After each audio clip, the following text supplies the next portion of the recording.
isang araw ng Sabat, habang bumabakta si Jesus sa mga triguhan, ang mga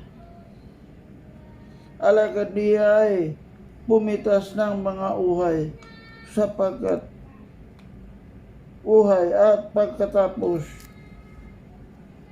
nilinis sa kanilang mga kamay ay kinain ang mga ito. Subalit sinabi ng mga ilan sa mga Piriseo, bakit ginagawa ninyo ang hindi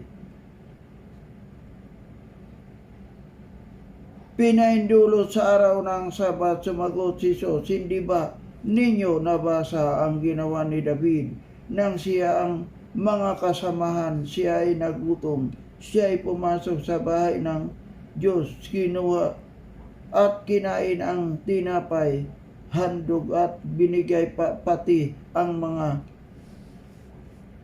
kasamahan na hindi ipinahindulot kainin maliban sa mga pari lamang. At sinabi niya sa kanila, ang anak ng tao ay Panginoon ng Sabat. Anang isa pang Sabat, siya ay pumasok at sa sinagoga at tinuro doon na may isang lalaki na tuyo ang kanang kamay.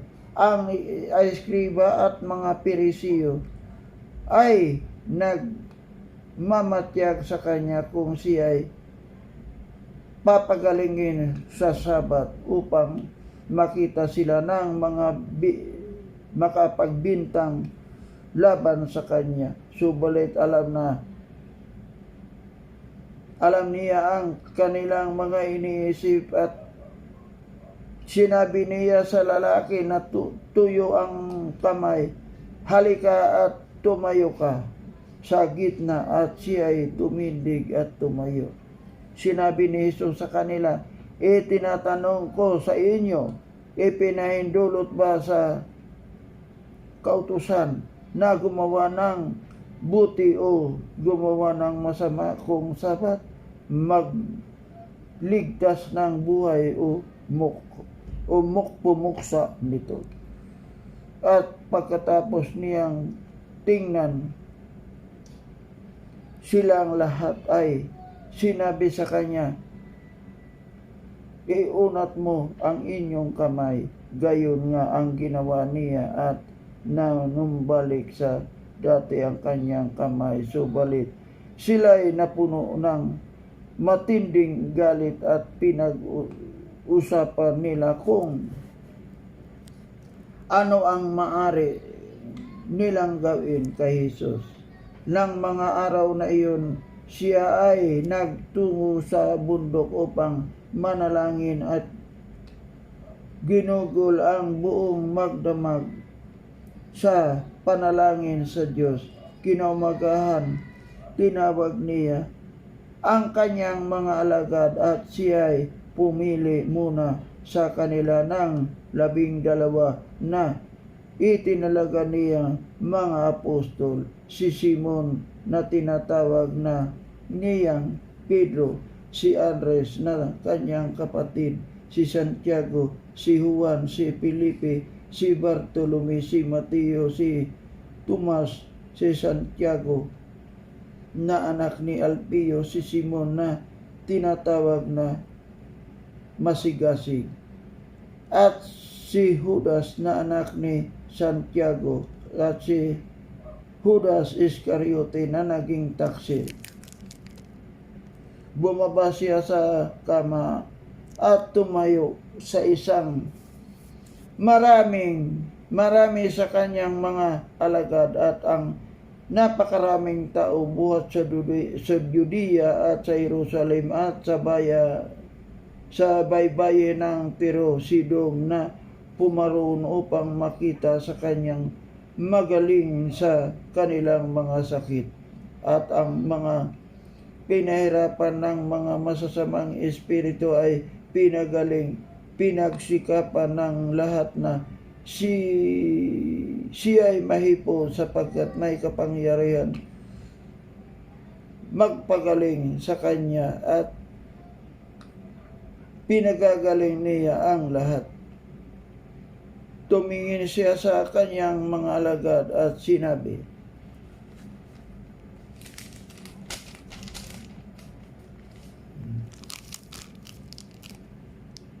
"Mapalad kayong mga dukha, sapagkat sa inyo ang kaharian ng Diyos. Mapalad kayong mga nagugutom ngayon, sapagkat kayo'y bubusugin. Mapalad kayo na tumatangis ngayon, sapagkat kayo'y tatawagin. Mapalad kayo kung kayo ay kinapuputan ng mga tao, kung kayo'y layuan at kayo'y alipustangin at itakwil ang inyong pangalan na tila masama dahil sa anak ng tao. Manganak kayo sa araw na inyong at lumukso kayo sa tuwa, sapagkat malaki ang inyong gantimpala sa langit, sapagkat gayon din ang ginagawa ng kanilang mga ninuno sa propeta. Subalit kahabag-habag kayong mayayaman, sapagkat tinanggap na ninyo ang inyong kaaliwan.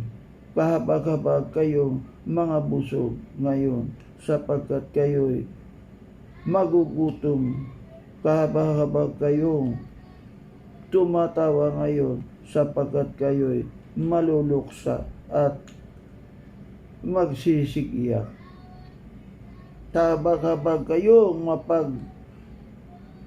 kapag ang lahat ng mga tao ay nagsasabi ng mabuti tungkol sa inyo, sapagkat gayon din ang ginawa ng kanilang mga ninuno sa mga bulaang propeta. Subalit sinabi ko sa inyo na mga nakikinig, ibigin ninyo ang inyong mga kaaway, gawan ninyo ng mabuti ang mga napupuot sa inyo. Pagpalain ninyo ang mga sumusumpa sa inyo, at ipanalangin ninyo ang mga umaapi sa inyo. Sa sinumang sumampal sa inyo sa pisngi, iharap mo ang kabila, at sa sinumang umagaw ng inyong balabal, huwag mong ipagkait, pati ang inyong tunika. Bigyan mo ang bawat humihingi sa iyo, at kapag ikaw ay sino man ang inyong ari-arian, huwag mo nang bawiin na ang mga iyon. Kung ano ang ibig ninyong gawin sa inyo ng mga tao, gayon din ang gawin ninyo sa kanila. Kung kayo'y umiibig sa mga umiibig sa inyo, ano ang mapapala ninyo? Ang mga kasalanan man ay umiibig sa mga umiibig sa kanila. At kung gumagawa kayo ng mabuti sa mga gumagawa sa inyo ng mabuti, ano ang mapapala ninyo? Sapagkat gayon din ang ginawa ng mga makasalanan. Kung kayo'y manghiram lamang sa mga taong mayroon kayong inaasahan tatanggapin, ano ang mapapala ninyo? Ang mga makasalanan man ay nagpapahiram sa mga makasalanan upang tanggapin nilang muli ang gayon din halaga. Subalit ibigin ninyo ang inyong mga kaaway, at gumawa kayo ng mabuti. Magpahiram kayo sa hindi umaasa ng kapalit. Malaki ang magiging gantimpala ninyo, at kayo'y magiging mga anak ng katastasan, sapagkat siya'y mabait sa mga di mapagsamantala at sa mga masama. Maging maawain kayo gaya ng inyong ama nga maawain. Huwag kayong humatol at hindi kayo hahatulan, huwag kayong humanga at hindi kayo huhusgahan. Magpatawad kayo at magpatawad kayo'y patatawarin. Magbigay kayo at inyong ibibigay sa inyo hustong takal, siniksik, niliglig at umapaw ilalagay nila sa inyong kandungan, sapagkat sa panukat na inyong ipinanukat ay doon din kayo susukatin. Sinabi naman niya sa kanila, ang isang talinghaga maaari bang akayin ng bulag ang isa pang bulag? Hindi kaya nila kapwa mahuhulog sa hukay. Ang alagad ay hindi nakakahigit sa kanyang guro. Subalit ang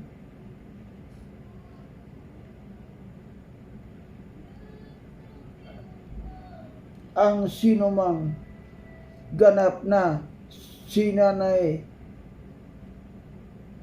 ay nagiging tulad na kanyang guro. Bakit mo nakikita ang puwing na nasa mata ng inyong kapatid, ngunit hindi mo napupuna ang truso na nasa inyong sariling mata? Paano mo masasabi sa inyong kapatid, hayaan mong alisin mo ang puwing na nasa inyong mata, samantala hindi mo nakikita ang truso na nasa inyong sariling mata?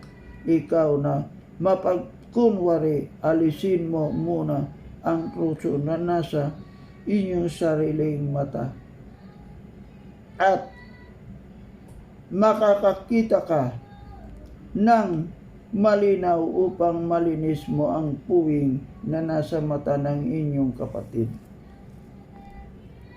Sapagkat walang mabuting punong kahoy na nagbubunga ng masama, at wala rin namang masamang punong kahoy na nagbubunga ng mabuti, sapagkat ang bawat punong kahoy ay nakikita sa kanyang sariling bunga, sapagkat ang mga igos ay di inaani mula sa mga tinikan, at hindi napipitas ang mga uba sa dawagan. Ang mabuting tao mula sa mabuting kayamanan ng kanyang puso ay nagbubunga ng kabutihan, at ang masamang tao mula sa masamang kayamanan ay nagbubunga ng kasamaan, sapagkat mula sa kasaganaan ng puso ay nagsasalita ang kanyang bibig. Bakit tinatawag ninyo akong Panginoon, Panginoon, ngunit hindi ninyo ginagawa ang sinasabi ko? Ipinakita ko sa inyo kung ano ang katulad ng bawat lumalapit sa akin at nakikinig sa aking mga salita at ginagawa ang mga ito. Siya ay tulad ng isang taong nagtayo ng bahay na humukay ng malalim at inilagay ang pundasyon sa ibabaw ng bato. Nang dumating ang isang baha, lumampas ang tubig sa isang baha. Lumampas ang tubig sa bahay na iyon, ngunit hindi ito natinag, sapagkat mahusay ang pagkakatayo nito. Subalit ang nakikinig at hindi gumagawa ng mga ito ay tulad sa isang tao na nagtayo ng bahay sa lupa na walang pundasyon. Nang ito'y hampasin ng ilog ay kaagad nga nagiba, at malakas ang pagkasira ng bahay na iyon.